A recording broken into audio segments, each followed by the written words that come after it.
Então é uma economia que tá aquecida, tá bem aquecida, e aí vem a parte não tão boa da história, né? O que tá mostrando aí um ceticismo crescente com relação à estratégia de hedge, né, contra o hype excessivo no setor de inteligência artificial. Isso é o que a gente chama de choque de custos. É um choque, algo que acontece pontualmente. Selic não é São Pedro. No Terraço Cast de número 444. Fala pessoal, Caio Augusto, diretamente da madrugada, isso mesmo que você está ouvindo, da madrugada de 9 de setembro de 2024, em Ourinhos, poucas horas após o encerramento dos Jogos Paralímpicos, no qual o time Brasil mandou muito bem e fechou em quinto lugar, com 25 ouros, 26 pratas e 38 bronzes, totalizando 89 medalhas. Parabéns, time brasileiro, nos Jogos Paralímpicos, vocês mandaram muito bem. Poucas horas depois desse encerramento desses Jogos Paralímpicos, estamos aqui para o episódio 444 do meu, do seu, do nosso Terraço Cast. Me acompanham neste episódio elas que compõem o trio mais amado do Brasil. Então vamos a elas. E aí, Fernanda Pérez de Mello. Fala, meus queridos amigos terraceiros! Que prazer estar com vocês em um episódio especial aqui do Terraço Cast. Todo episódio especial pra gente, né? Então, vamos a mais um episódio incrível.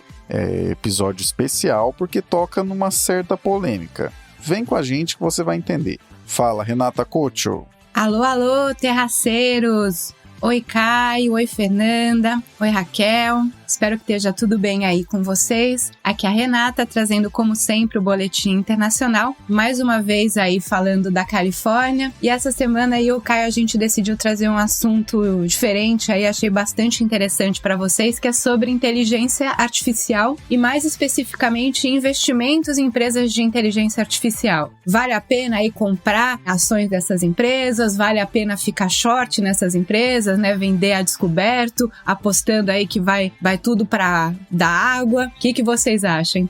Se você acha que esse tipo de investimento só vai para cima, tal qual um foguete que não teria ré, talvez você se surpreenda hoje. Tudo bem, Raquel de Sá? Alô, alô, terraceiros e terraceiras! Aqui quem fala é ela, a mulher do tempo sem tempo. A mulher do tempo sem tempo que de tão sem tempo só achou esses 10 minutinhos na janela aqui de tempinho que sobrou pra mandar esse áudio para o nosso querido Caio Augusto, né? Que ela já pede desculpas aqui por antecedência para o nosso querido âncora. Porque, né, ela demorou muito, a mulher do tempo sem tempo dá tão sem tempo, né? Que ela esqueceu, na verdade, sem tempo, sem memória, porque ela também esqueceu, né? De gravar no devido momento e acabou deixando para depois, para o final de semana. E no final de semana teve uma ocasião muito especial, que foi o casamento de dois queridos fãs desse glorioso podcast. Dois queridos fãs que escutam toda semana esse glorioso podcast, que são Daniela e Gabesh. Então fica aqui, tá? O meu parabéns para esses queridos. Mas como o próprio Caio Augusto não deixou de fazer esse podcast nem quando ele mesmo casou, quem era essa mulher do tempo sem tempo para, né, não seguir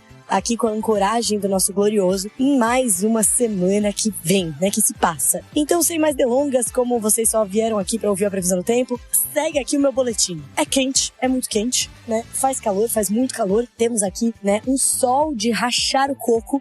Pedro pirou, é isso, gente, deu a louca no São Pedro. São Pedro pirou, São Pedro mandou assim nevasca, seguida de deserto do Saara, né, e infelizmente aqui, brincadeiras à parte, a gente tá vendo, né, a situação do interior de São Paulo, as queimadas, né, pra quem tá por lá, né, o casamento foi no interior e, meu Deus do céu, como tá aquela poluição no ar, aquela névoa, aquela, né, cinza que fica ainda mais, enfim, que acaba aí doendo os olhos, doendo a cabeça, né, ainda mais por conta dessas queimadas, né, e desse tempo seco. Então é isso, gente, fica aqui o nosso pedido a São Pedro. Por favor, São Pedro, ajuda nós que, além de tudo, né, novamente piadas à parte, né, conforme vocês vão saber aqui no final desse podcast, né, ou ouvir o podcast todo, isso, né, a questão aí das secas pode mexer tanto com o nosso PIB, né, a nossa produção aqui no país, como também com o nosso bolso, a nossa conta de luz e com a inflação. Então, alô, São Pedro, ajuda nós enquanto toda essa onda ESG não ganha mais força.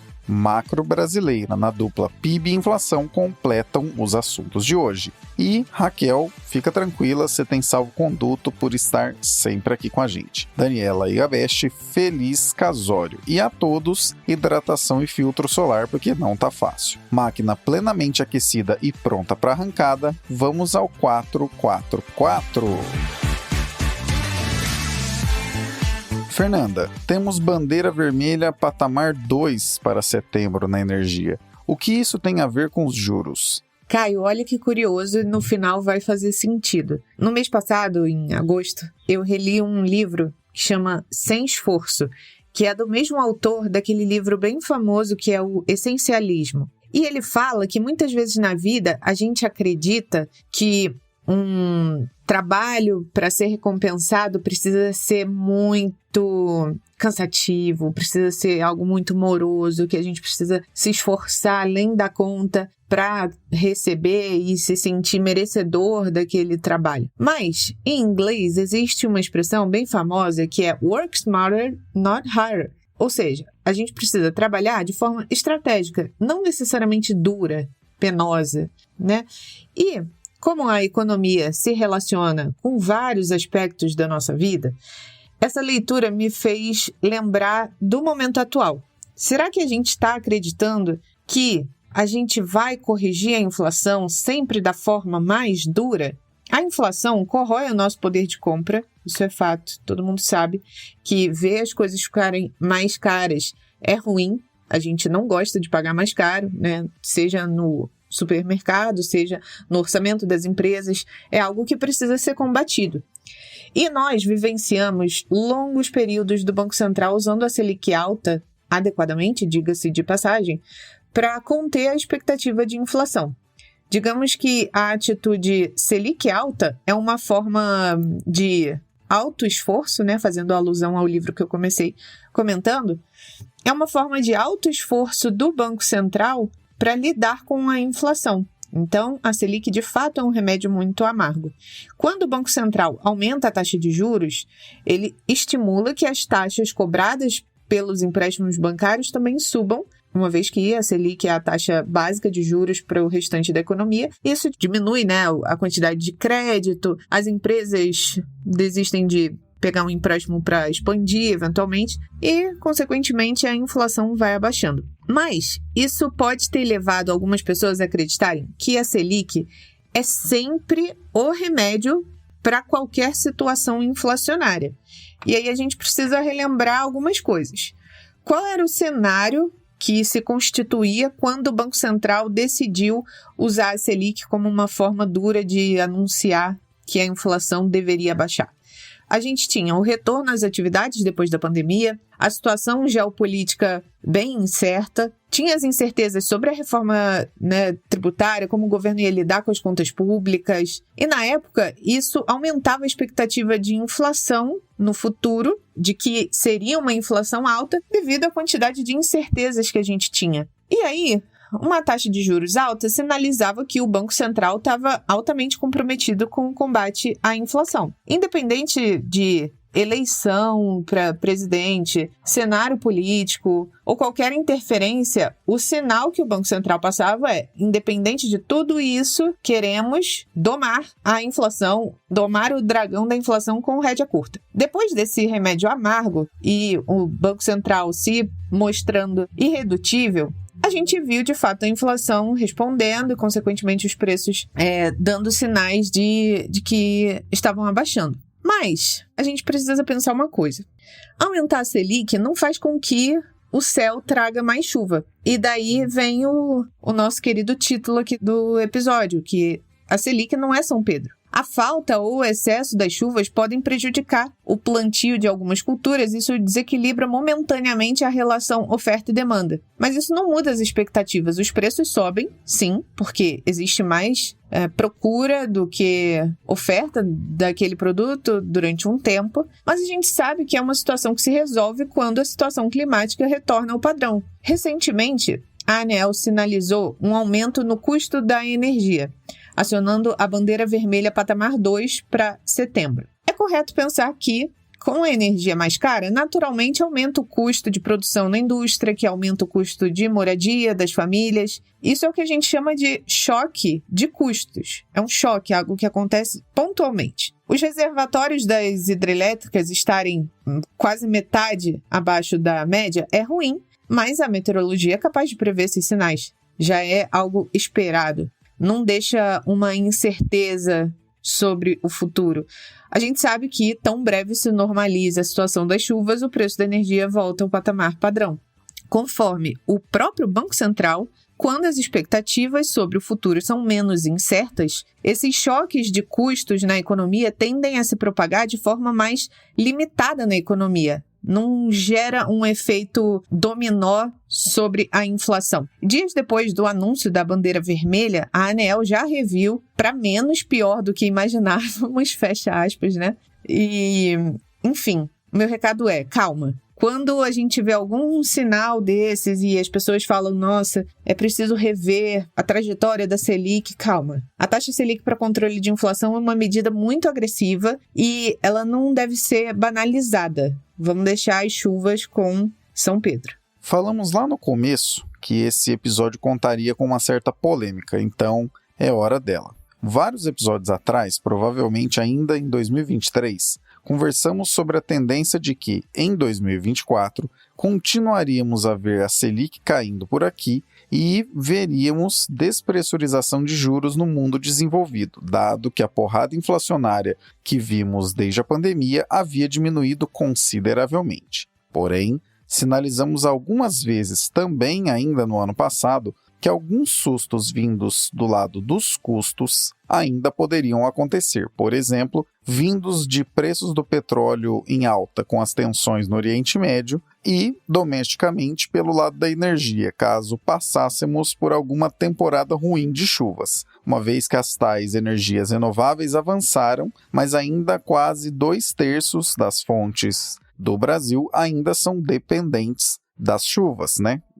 São as fontes hidrelétricas. Pois bem, agora, com uma temporada que está 50% abaixo da média em termos de chuva, já temos em setembro bandeira vermelha, puxando custos da energia para cima. Eis então a pergunta de ouro. Se esses custos já são conhecidos e têm como base fatores amplamente disponíveis, por qual motivo a Selic deveria mudar para cima para controlar um fator de curto prazo e, levando em conta o histórico, não será permanente esse fator de curto prazo? Choques de custo de curto prazo demandam a atuação de política monetária no momento presente? É sempre importante lembrar que, quando a gente fala de juros, tanto aumentos quanto reduções feitas no momento presente trazem impactos sobre a economia real daqui a alguns trimestres apenas. Então, de novo, qual seria o sentido de olhar um dado diretamente relacionado a custos e não a demanda no curto prazo e sugerir que o juro deveria subir com base nisso? Infelizmente, trata-se de mais um dos tantos episódios da gestão atual do Banco Central, sinalizando que pode ceder a pressões vindas do mercado, o que é tão ruim quanto o que temos quando uma autoridade monetária decide ceder a pressões vindas do governo, qualquer que seja esse governo. E sabe por qual motivo que isso é ruim? Em primeiro lugar, porque o Banco Central tem duas missões constitucionais: olhar para nível de desemprego e de inflação. E em segundo lugar, porque esses dois objetivos constitucionalmente estabelecidos têm em comum o alcançar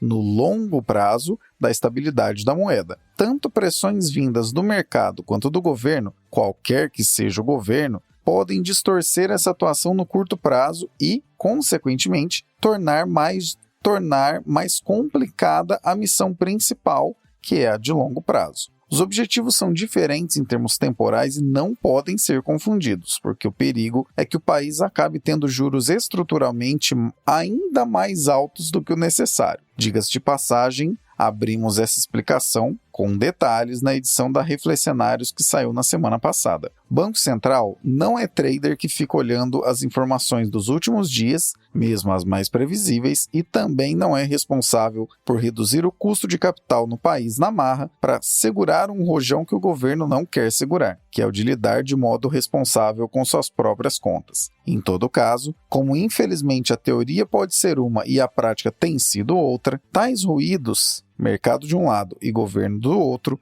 poderão mudar a política monetária de maneira irresponsável. Fala-se até mesmo em subir um pouco agora para em janeiro já cortar. Desculpem a extrema sinceridade e acidez desse comentário, mas lá vai. Tal estratégia pode até fazer sentido para quem opera a tela e ignora fatos gritantes da realidade, como o custo da energia subir porque está chovendo muito menos do que o usual, mas não faz sentido nenhum para quem sabe quais são as missões do Banco Central. E no final das contas, sabendo ou não do que realmente deveria ser feito, todos vamos pagar juros mais caros porque a autoridade monetária dá todos os sinais do mundo de que irá ceder a pressões de curto prazo. Parabéns aos envolvidos que contribuem com essa bagunça e depois vão fingir que não sabem que fizeram parte dela.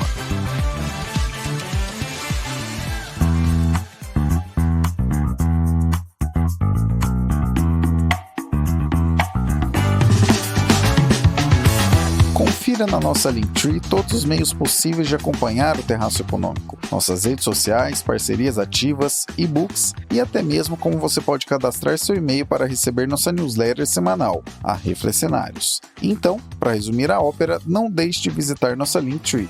Esse link está na descrição desse episódio.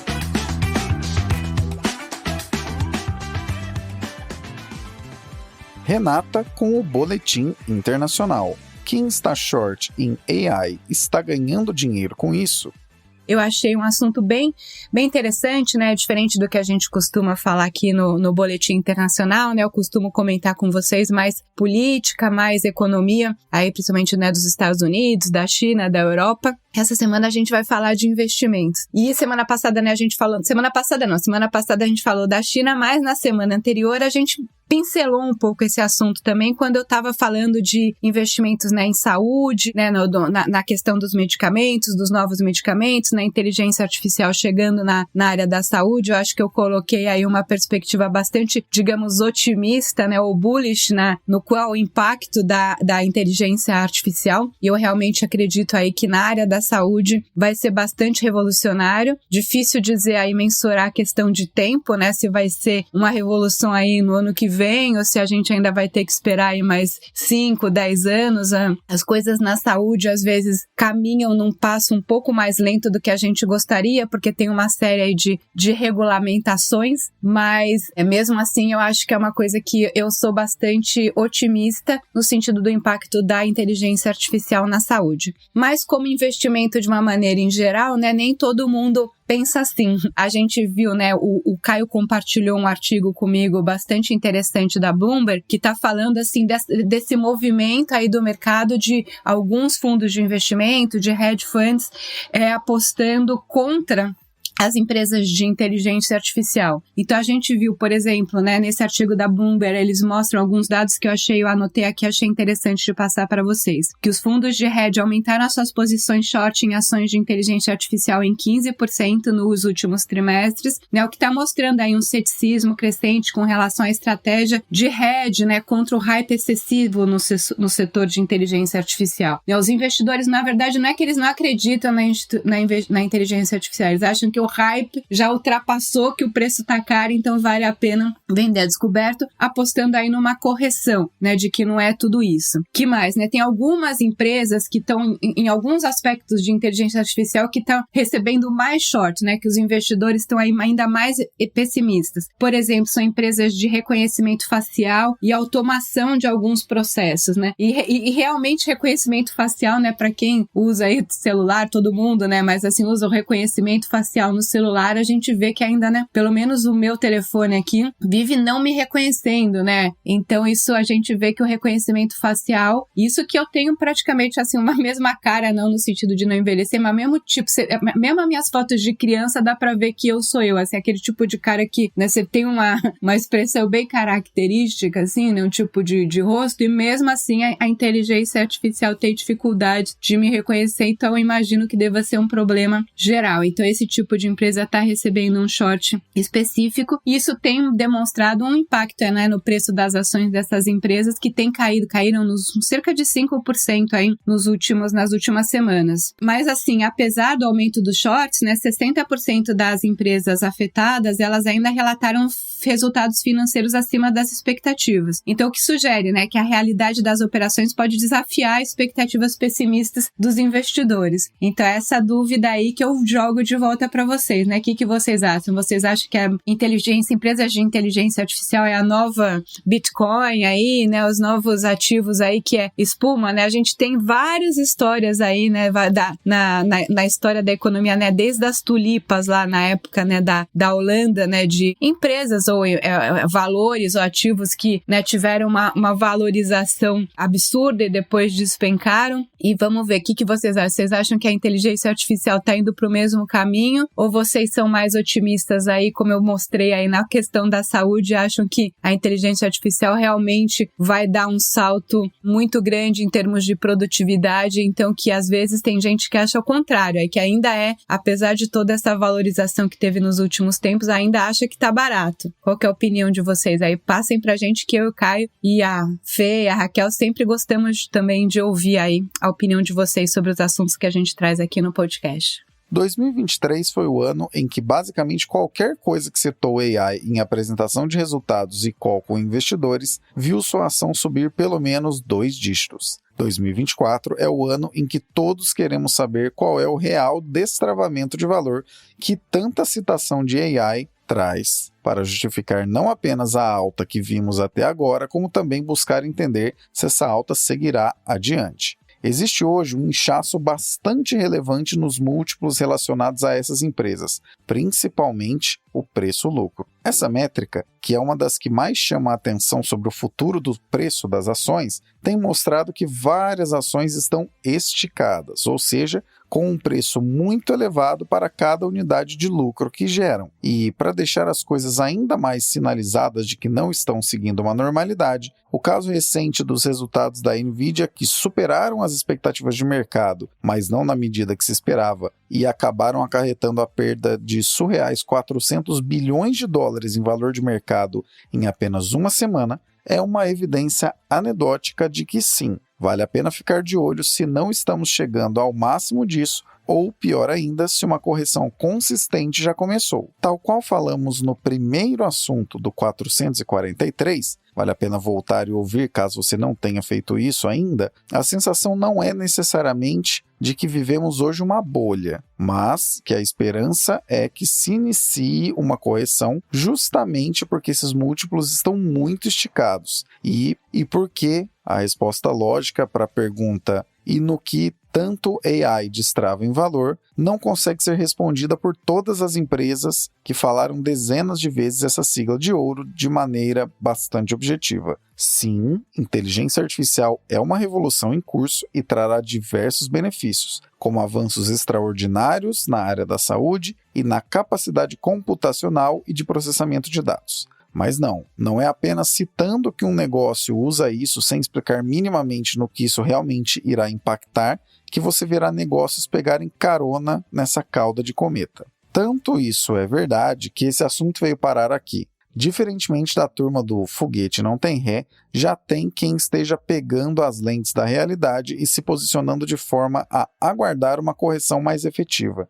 Quem sabe vale a pena você, que agora escuta esse episódio, olhar com cuidado investimentos que talvez tenha feito. Será que concentrar tanto em empresas desse setor apenas porque citaram 200 mil vezes AI nos últimos trimestres faz tanto sentido assim? Ou seria a hora de rever a estratégia e botar um pouco de dinheiro no bolso?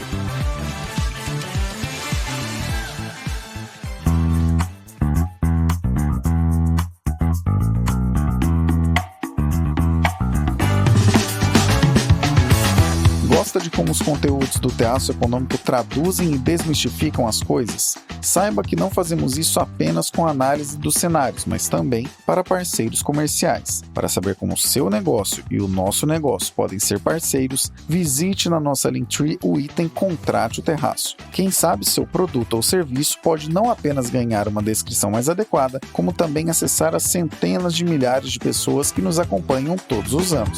Já pensou?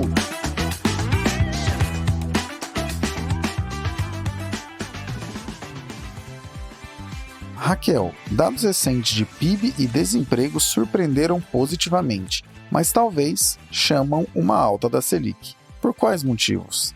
Mas o meu assunto de hoje, né, não é sobre a seca, né? Eu não vou aqui passar, né, atropelar as minhas colegas Rê e Fê, que eu fiquei sabendo aí que parece que alguém tá falando sobre essa temática aí, né, de inflação, né, do impacto da seca na inflação, que é isso aí, gente. A gente já tem bandeira, né, já temos a bandeira vermelha 1 aí nas nossas contas de luz, então infelizmente teremos a nossa conta mais alta, né, por conta daquele acionamento das termoelétricas de quando tem uma seca muito forte, né, quando as hidroelétricas, os reservatórios estão muito vazios. Mas o meu tema aqui é outro. O meu tema é PIB, né? Tivemos um pibão, gente. Pibão, porque, né? É isso que o brasileiro gosta, de pibão. A gente teve a divulgação do PIB do segundo trimestre e ele veio acima do esperado, né? Então, o consenso ali apontava para um crescimento de mais ou menos 1%, né? Tava entre 0,9 e 1,1. Na verdade, era bem próximo aí as projeções e acabou vindo um PIB mais alto do que o esperado em 1,4%.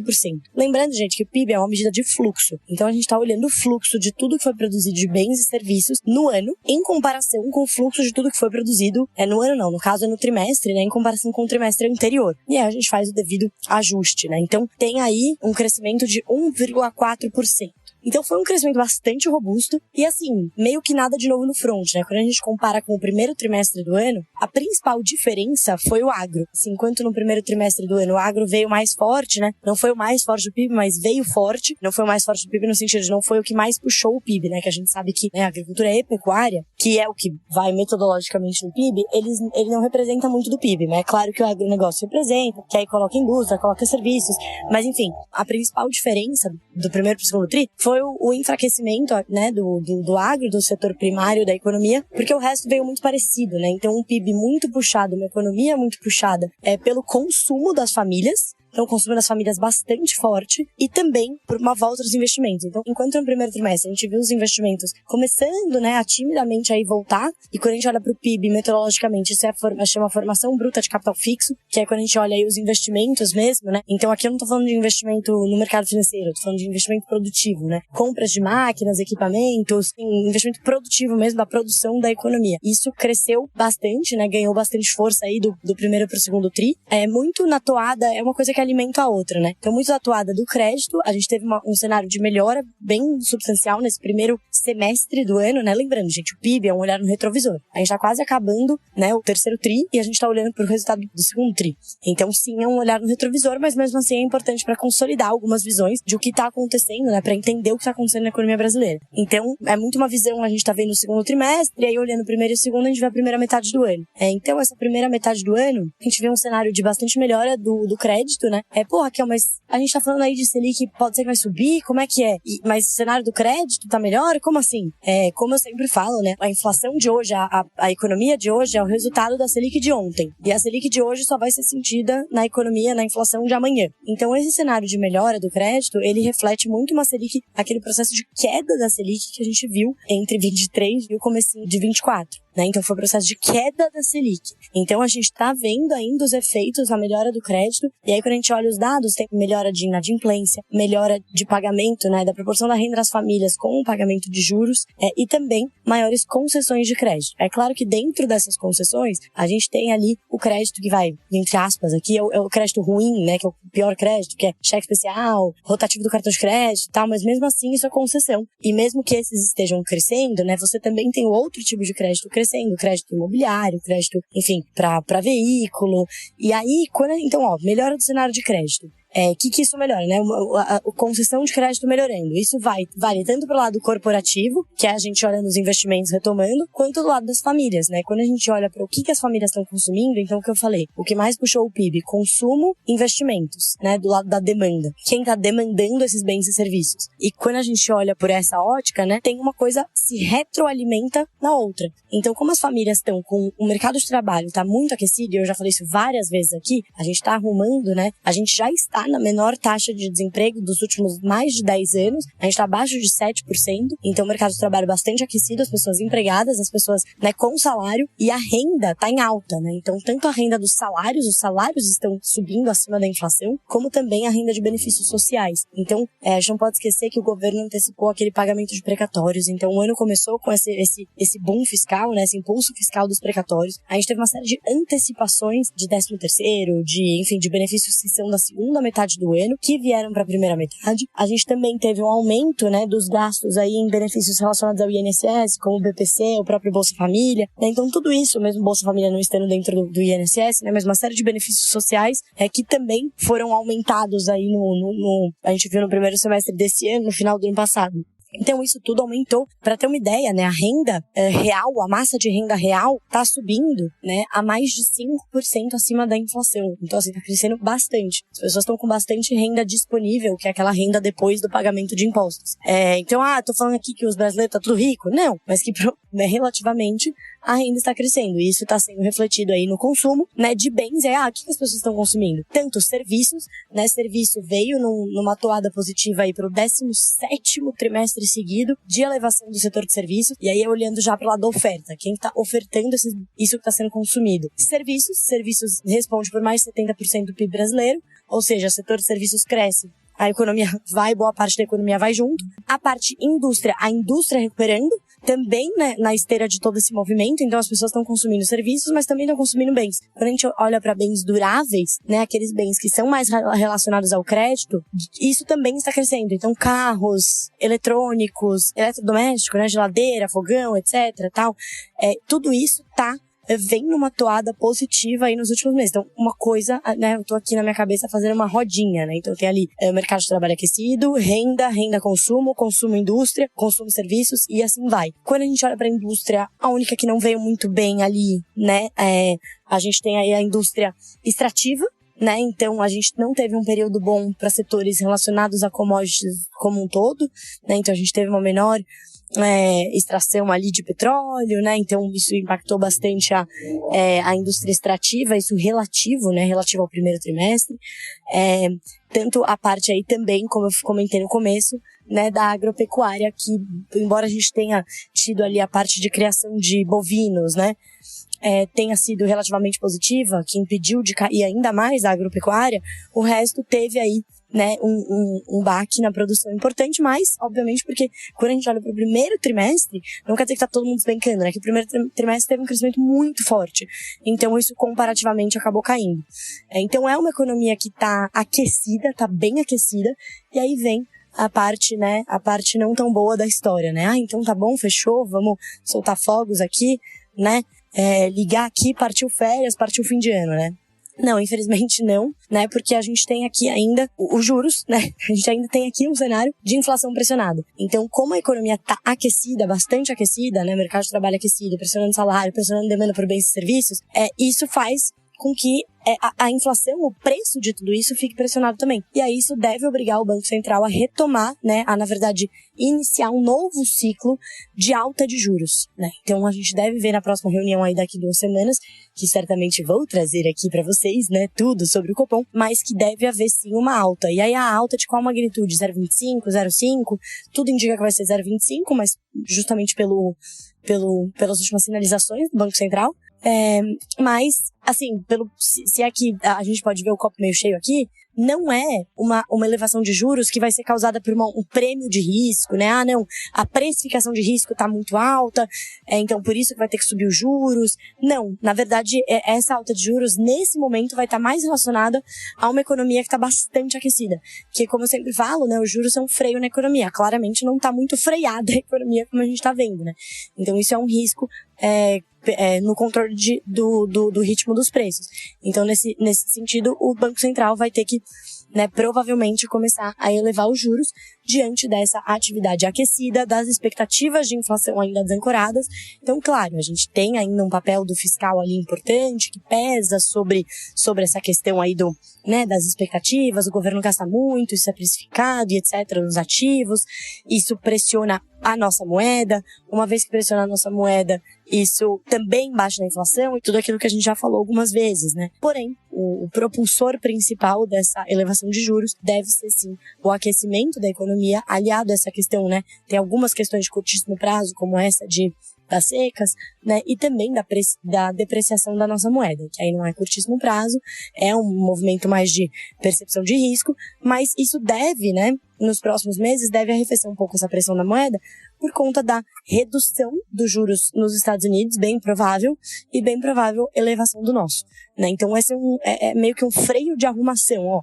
Beleza, a gente saiu dos equilíbrios da pandemia, a nossa economia tá bem forte, está crescendo muito, vamos fazer um freio de arrumação para que a gente não precise subir, né? É um remédio amargo no curto prazo, mas que deve ser um ciclo curto de altas, mas para evitar um ajuste muito maior lá na frente, né? Um freio. Se você vai freando aos poucos, você não precisa dar um freio brusco lá na frente. Então é isso, gente. Boas notícias na economia, né? No lado da atividade econômica. Uma luzinha amarela aí na inflação, mas uma taxa de juros que deve subir por bons motivos.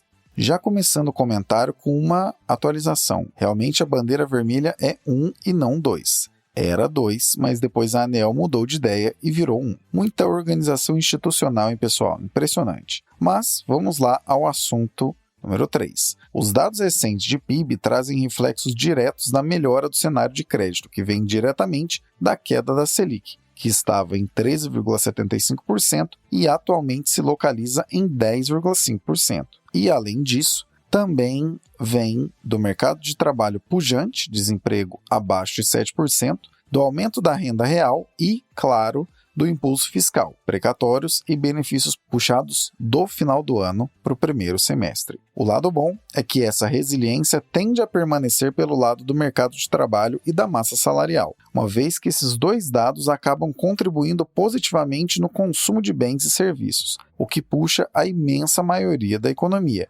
Só serviços, como a Raquel bem disse, representam 70% da economia brasileira. O lado ruim é que a parte do impulso fiscal não terá efeito eterno, primeiro porque os precatórios tendem a se estabilizar, não terá mais tanto aquele pagar contas da criatividade do governo anterior em dar calote nos precatórios, e também porque os benefícios sociais também ficarão estáveis. Para o orçamento do ano que vem, por exemplo, o Bolsa Família ficará estável. O problema mesmo está pelo lado da inflação, que segue pressionada, desancorada e próxima do teto da meta, que é de 4,5%.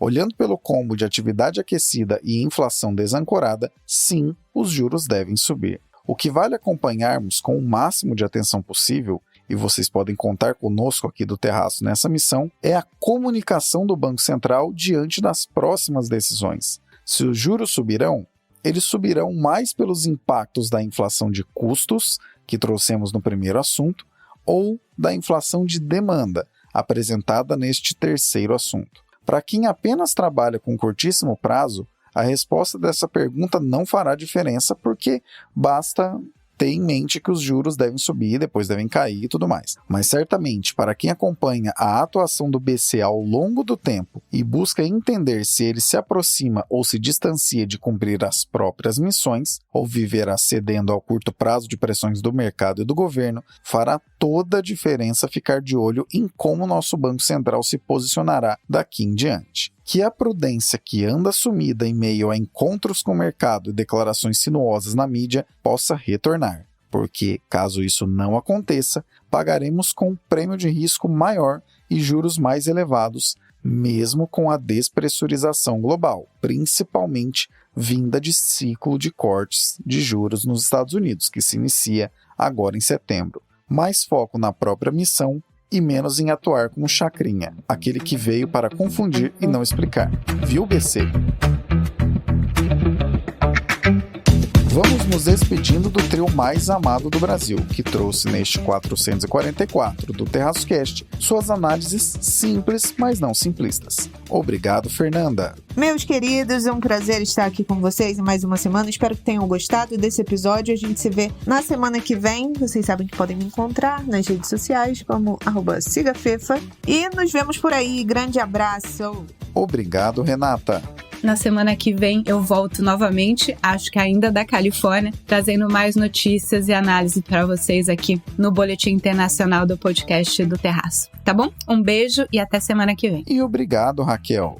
É isso, pessoal, é isso. Então agora seguirei para a correria. Mas não fiquem preocupados com a Mulher do Tempo Sem Tempo, gente. Essa falta de tempo no fim de semana é por motivos bons. Muitas coisas bacanas acontecendo aqui. Só falta tempo para a Mulher do Tempo Sem Tempo respirar e dormir. Mas isso, né, a gente pode fazer mais tarde. É isso, um abraço a todos. Nos falamos e ouvimos na semana que vem. Eu espero que São Pedro esteja um pouquinho mais alegrinho com nós. Você que sempre nos acompanha, que tal trazer mais gente para ouvir e também acompanhar o TerraçoCast? Não deixe de enviar esse episódio para alguém que também queira ficar por dentro das discussões relevantes a nível doméstico e internacional. Abraços pelas ondas sonoras. Continuamos a prosa no próximo episódio.